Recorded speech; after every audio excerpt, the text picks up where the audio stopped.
5.5 लाख का पैकेज, 4.6 का पैकेज, 5.5 का पैकेज, 3.36 का पैकेज, 8 लाख का पैकेज, 6 लाख का पैकेज, 7.5 का पैकेज, 5.5 का पैकेज, 6.5 का पैकेज, 4.08 का पैकेज, 4.2, 7.2, ये सारे ऑफर लेटर्स, ये सारे के सारे ऑफर लेटर्स।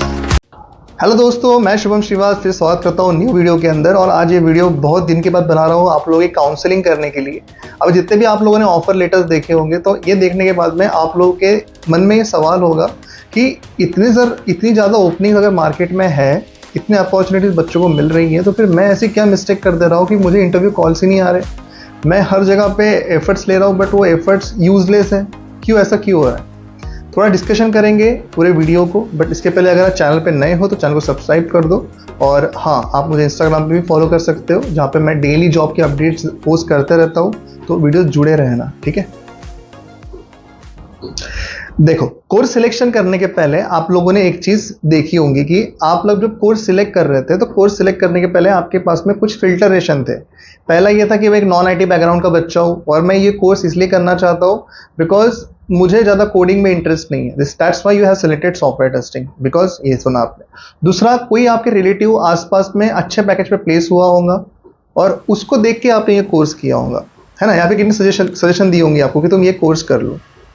अब इसके बाद में आपको बहुत से इंस्टीट्यूट्स ने ये भी चीज़ बोली होंगी कि गारंटी प्लेसमेंट है, आप लोगों को 101% जॉब मिल जाएंगी, और आपने वहाँ पे एडमिशन कर ली होंगी। बट जैसे कोर्स कंप्लीट हुआ, बाद में आप लोगों ने नोटिस किया कि यहाँ से कोई भी प्लेसमेंट सपोर्ट आपको नहीं मिल रहा। वो आपको सिंपल यही बोल रहे हैं कि तुम फेक एक्सपीरियंस लगवा लो, आप naukri.com पे प्रोफाइल क्रिएट कर लो और आप अप्लाई करते रहो, आपको कॉल आ जाएंगे। और कुछ दिन के बाद में आप ये नोटिस कर रहे हो कि इंटरव्यू कॉल्स नहीं आ रहे, और जब आप उनसे पूछ रहे हो तो वो आपको ये आंसर दे रहे हैं कि अभी मार्केट बराबर नहीं है, तुझे नहीं, किसी को ही कॉल नहीं आ रहे, थोड़ा रिसेशन चल रहा है, ये चीज़। जबकि रियलिटी मैं आपको बताऊं, मार्केट में हायरिंग कंटिन्यूअस रहती है आईटी के। ऐसा एक भी दिन नहीं होता जहां पे हायरिंग नहीं होती, अगर मैं संडे छोड़ दूं तो छुट्टी के दिन। बट मंडे टू फ्राइडे आप कोई भी मंथ लो, आप जनवरी ले लो, फेब ले लो, मार्च ले लो, अप्रैल ले लो, कोई भी मंथ ले लो, हर मंथ में हर जगह उसकी ओपनिंग रहती है। टेस्टिंग हो, डेवलपमेंट हो, या फिर कोई भी प्रोफाइल के लिए हो। बिकॉज जो चीज़ के बारे में हम लोग बात कर रहे हैं ना, ये आईटी इंडस्ट्री कोई छोटा मोटा पार्ट नहीं, ये बहुत बड़ी है आईटी इंडस्ट्री। और बहुत सारे कंपनीज है, इतने सारे कंपनीज है तो जिसके आपने नाम भी सुने नहीं होंगे आपके खुद के लोकेशन के अंदर। मोहाली, चंडीगढ़, गुड़गांव, नोएडा, पुणे, बैंगलोर, हैदराबाद, मुंबई, अहमदाबाद, सूरत, राजकोट, हर जगह आईटी पार्क्स है। कलकत्ता, इसके बाद में आप लोग देखोगे कि चेन्नई में भी बहुत सारे ओपनिंग्स रहती है। फिर आपको इंटरव्यू कॉल्स क्यों नहीं मिल रहे? रीजन क्या होता है? कुछ चीज़ों पे ध्यान दो। When you are applying on naukri.com, तो naukri.com पे अप्लाई करने वाले में से 90% कैंडिडेट्स जो भी अप्लाई करते हैं वो एक्सपीरियंस के थ्रू ही अप्लाई करते हैं ये पोजीशन के लिए, 3+, 2+। तो आप उसमें कोई अलग नहीं हो, आप भी उस क्राउड का ही हिस्सा हो। अब मिस्टेक क्या हो जा रही है कि जो चीज़ रिक्वायर्ड है ना, वो चीज़ आप फुलफिल नहीं कर पा रहे। जैसे अभी मैं आपको एक बताऊँ, कैंडिडेट मेरे यहाँ पे इंटरव्यू के लिए आया था, मॉक इंटरव्यू के लिए, कि सर मुझे प्लेसमेंट के लिए आप सपोर्ट कर पाओगे क्या? तो मैंने बोला प्लेसमेंट के लिए एकदम सपोर्ट तो नहीं कर पाऊंगा, बट मैं तुम्हें गाइड कर पाऊंगा। अभी देखो, इतने सारे कैंडिडेट्स के सीवीज है, आप लोग देखोगे ना, मैं अलग अलग इंस्टीट्यूट्स के बच्चे प्लेसमेंट्स के लिए मिलने आए, और इनसे जब मैंने सवाल पूछा कि तुम 3 ईयर्स एक्सपीरियंस दिखा रहे हो, आप इंटरव्यू के लिए जा रहे हो, तो मुझे ये बताओ कि आपके प्रोजेक्ट के बारे में कुछ चीज़ें समझाओ। तो वो मुझे बताने लग गया कि ये प्रोजेक्ट में मेरी रोल्स एंड रिस्पॉन्सिबिलिटी ये थी, मैंने ये काम किया था, वो काम किया था। नहीं, प्रोजेक्ट क्या था, प्रोजेक्ट का वर्कफ्लो क्या था, प्रोजेक्ट में क्या चीज़ें रहती है, क्या काम होता है, कस्टमर क्या, मतलब बेसिकली अगर आपका BFSI डोमेन है तो BFSI के अंदर LOS LMS क्या होता है। अगर हेल्थ केयर है और मैं कस्टमर हूँ, तो मुझे अगर हेल्थ केयर आपसे अवेल करना है तो मैं कैसे करूँगा, एक कंपनी के तौर पर मैं कैसे उन्हें प्रोवाइड करूँगा। This is all thing of business flow by the way. अगर ये आपके डाउट्स क्लियर हो जाते हैं तो फिर उस सिनारियो को आप आपके रोल्स एंड रिस्पॉन्सिबिलिटी में पुट कर सकते हो। ऐसे एक कस्टमर है, उसने रजिस्ट्रेशन किया फेसबुक के ऊपर, सबसे पहले क्या करेगा? रजिस्ट्रेशन करेगा, डिटेल्स फिल करेगा, फिर साइन अप करेगा, फिर फ्रेंड रिक्वेस्ट भेजेगा, फिर मैसेजेस भेजेगा। This is a flow. तो आपको भी समझना चाहिए कि जो एप्लीकेशन या जो चीज़ को मैं दिखा रहा हूँ उसको मैं जस्टिफाई कैसे करूँगा। समझ में आया? जब तक आप वो चीज़ को ही समझ नहीं पाए तो आप क्या करोगे इंटरव्यू में प्रेजेंट अपने आप को? अब आप सोचोगे कि ये चीज़ तो हमको हमारे ट्रेनिंग इंस्टीट्यूट में पढ़ाई नहीं गई। नहीं, ये चीज़ें पढ़ाई नहीं जा सकती।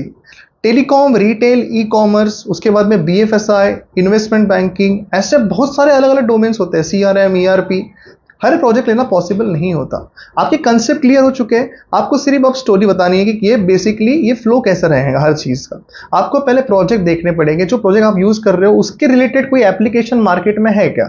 अभी आप सोचते हैं कि सर मैंने हेल्थ केयर का प्रोजेक्ट लगाया, तो हेल्थ केयर का प्रोजेक्ट क्या आपके पास में है? आपके पास में है? आप बोलेंगे नहीं, ये तो नहीं है, कंपनी की वेबसाइट भी पता नहीं कौन से प्रोजेक्ट की है। तो इसकी रिलेटेड कोई दूसरी हेल्थ केयर की कंपनी इंडिया में एग्जिस्ट है क्या, जो लाइव है क्या? तो देखना पड़ेगा कि हाँ, HDFC की हेल्थ इंश्योरेंस की वेबसाइट है, उसको मैं चेक करके देखता हूँ। बस वो जो चीज़ें रहेंगी वही चीज़ें सेम सेम रहती है यूजुअली मैक्सिमम। आपको सिर्फ एक स्टोरी बतानी है और प्रेजेंट करते आने चाहिए। अब ये चीज़ मत समझ को कि मैं आप लोग बता रहा हूँ कि फेक स्पिन जस्टिफाई कैसे करना, बट ये कुछ चीज़ें होती है कि आप प्रैक्टिकली अपने आप को प्रेजेंट करके दिखाओ। दूसरा सवाल ये आता है कि सर ये तो जब करूंगा ना तब मेरे इंटरव्यू शेड्यूल होंगे, पर मेरे इंटरव्यू तो शेड्यूल नहीं होते हैं। मेन तो ये है, एक चीज क्या करो कि सबसे पहले आप डिफरेंट सोर्सेस के ऊपर ट्राई करो। सबसे मेन और इंपॉर्टेंट सोर्स आप लोगों के लिए रहेगा लिंक्डइन का। अगर लिंक्डइन के ऊपर तुम लोग प्रॉपरली अप्रोच करते हो एचआर को, और एचआर के पास में रिक्वायरमेंट है, तो वो इंटरव्यू शेड्यूल होगा, मतलब होगा। करना क्या पड़ता है, अगर naukri.com पे देख रहे हो एक कंपनी की हायरिंग चल रही है, उसके एचआर को ढूंढो ना तुम लोग लिंक्डइन के ऊपर, कंपनी के करो अप्रोच। समटाइम वो आपकी रिक्वेस्ट को एक्सेप्ट नहीं करते, मैसेजेस नहीं देखते, तो उनके पोस्ट के कमेंट किया करो कि ma'am please check my CV, करो ना आप कमेंट। एटलीस्ट उनका अटेंशन आप अपने तरफ लेके आओ कि आपने कुछ तो भी उनके अप्लाई किया, अप्रोच किया है उनकी तरफ, है ना। तो इससे क्या होगा कि आपकी रीच बढ़ेगी। सबसे मेन सोर्स है लिंक्डइन, आपकी रीच बढ़ जाएंगे। चलो वो इंटरव्यू मिले ना मिले, बट एटलीस्ट अगर कनेक्शंस बन जाते हैं, तो वो एचआर के बहुत सारे कनेक्शंस होते हैं स्टूडेंट की इसमें जिनकी हायरिंग होती है, तो आप सेकंड कनेक्शन में आते हो। तो जब भी आप कुछ चीज देखोगे अपने वॉल के ऊपर स्क्रॉल डाउन में ना, तो उसके कनेक्शन के जो कनेक्शंस रहेंगे उसके भी पोस्ट आपको दिखते हैं जब उनके अंदर हायरिंग्स होती है। तो इट्स अ लिंक्डइन, तो इसके लिए इसको यूज करो प्रॉपरली। समझ में आया आप लोगों को?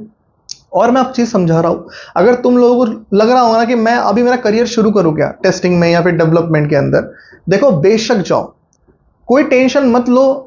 मशीन लर्निंग आने वाली है, आर्टिफिशियल इंटेलिजेंस वाले, अरे कुछ मत टेंशन मत लो, जब आएगा तब तुम्हें सिखाया जाएगा।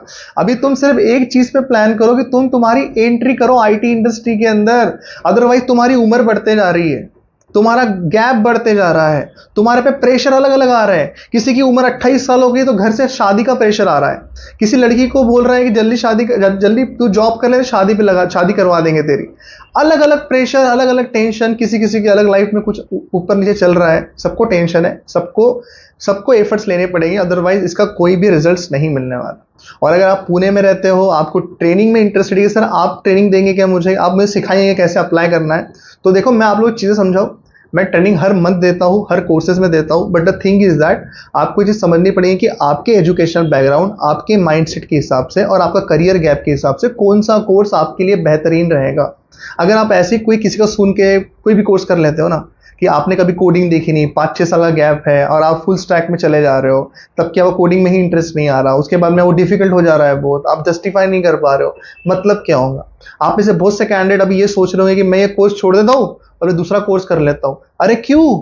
अगर तुम लोगों ने ये कोर्स को 70% कंप्लीट कर लिया है, तुम दूसरा कोर्स फिर से शुरू करेंगे, मतलब जीरो से फिर से चालू करोगे। इसमें 7-8 महीने चले गए, इसमें और 1 साल चले जाएगा, इसमें भी रिजल्ट नहीं आएगा, फिर दूसरा कोर्स करूंगी क्या। पैसे और टाइम की वैल्यू करना सीखो। जो चीज कर चुके हो वो चीजों के ऊपर ही काम करो। अगर इंटरव्यू कॉल्स नहीं आ रहे, पेशेंस रखो। अभी जो फेज आने वाला है, आने वाले दिनों के अंदर, ये फेजेस के अंदर हायरिंग बस्ट होती है। इसके अंदर आप देखोगे दिसंबर, जनवरी, फरवरी, मार्च, इसमें अच्छे ओपनिंग्स मिलती है आप लोगों को। Do not worry. बट एक चीज ध्यान में रखना, अगर आपका माइंडसेट ऐसा है ना कि ये 4 महीने के कोर्स के ऊपर मैं ये कर रहा हूं कि बस इसके अंदर ही मेरा प्लेसमेंट हो जाए, ऐसा नहीं होता। मैं हमेशा बोलता हूं आप लोगों को आपका एजुकेशन, आपकी लर्निंग रुकानी नहीं है। अगर आपने कोर्स किया है, आपको कंटिन्यू प्रैक्टिस करते रहनी है, कंटिन्यू प्रैक्टिस करते रहनी है आपको। बिकॉज जब भी कोई अपॉर्चुनिटी आपका डोर नॉक करे तो आप उसमें सेलेक्ट होना चाहिए। समझ में आया? अदरवाइज क्या होता है ना कि अगर मेरे 4 महीने का ट्रेनिंग हो गया, 2 महीने मुझे कॉल ही नहीं आया, तो मैं प्रैक्टिस करना भी छोड़ दूंगा। और अब क्या होता है ना कि जो सीखा था वो ही नहीं आता, तो नई चीज क्या सीखूंगा मैं, फिर ब्रशअप करूंगा। और ब्रशअप कब करूंगा? जब मुझे मालूम है कि अब मार्केट में ओपनिंग आ गई। तो वही हो गया ना, जब दिख रही है सामने लड्डू आ गया पर मैं खा नहीं पा रहा हूं, बिकॉज मेरा प्रिपरेशन ही कंप्लीट नहीं हुआ, जो चीज सीखी थी वो भूल गया हूं मैं। और ट्रेन के साथ मैं चाहूं, अगर लग रहा है नई टेक्नोलॉजी साथ में आई, कोई इंस्टीट्यूट में पैसे इन्वेस्टमेंट करने का मतलब नहीं बनता। आप यूडेमी यूज़ करो, अनअकैडमी यूज़ करो, अगर आपने ऑलरेडी कोर्स कर चुके हो तो। और अगर कोर्स नहीं कर चुका हो तो मेरे वेबिनार्स को अटेंड करो। आप टेस्टिंग का कोर्स मेरे पास में भी कर सकते हो। इंटरव्यू कॉल्स तक मैं तुम्हें पहुंचा सकता हूँ, मैक्सिमम इंटरव्यू कॉल्स तक, तुम्हें ऑफर लेटर आने तक। बट हाँ, इंटरव्यू तुम्हें ही क्रैक करना है, तुम्हें ही अपने आप को प्रूव करना है। कम्युनिकेशन पे ध्यान रखो, पर्सनैलिटी पे ध्यान रखो, और बाकी टेंशन कुछ मत लो। CV building and all this things मैं तुम्हें समझा दूंगा, मैं सिखा दूंगा। इवन तुम्हें मैं रेडीमेड सीवी भी प्रोवाइड कर दूंगा, ठीक है। बट तुम्हें सिर्फ इंटरव्यू में क्रैक करते आना चाहिए, इंटरव्यू में बोलते आना चाहिए। और जो भी कैंडिडेट अपना मन स्टैक का कोर्स कर चुका है, उसको लगता है कि सर मुझे बहुत अच्छे से आता है बट मुझे अपॉर्चुनिटी नहीं मिल रही, मेरा गैप है 1-2 साल का, आप मुझसे मिलने आओ। कोई कोर्स मैं करवाऊंगा नहीं आपसे, आपको डायरेक्टली मैं प्लेसमेंट सपोर्ट दूंगा डेवलपमेंट मंथ स्टैक के लिए। या फिर अगर आपका डेटा एनालिस्ट का हुआ है, 3 साल का एक्सपीरियंस है आपके पास में, आओ मिलने मुझसे, मैं प्रोवाइड करूंगा तुम्हें सपोर्ट, ठीक है। जावा हुआ है, बहुत अच्छे से आता है, 3 साल का एक्सपीरियंस जस्टिफाई कर सकते हो, आओ करवा दूंगा, ठीक है। वीडियो पसंद आएगा लाइक जरूर करना, चैनल को सब्सक्राइब जरूर करना। बहुत जल्द मैं तुम लोगों की भी हेल्प करूंगा। बट हाँ, जुड़े रहो मुझसे और शेयर करो वीडियो को। Thank you so much.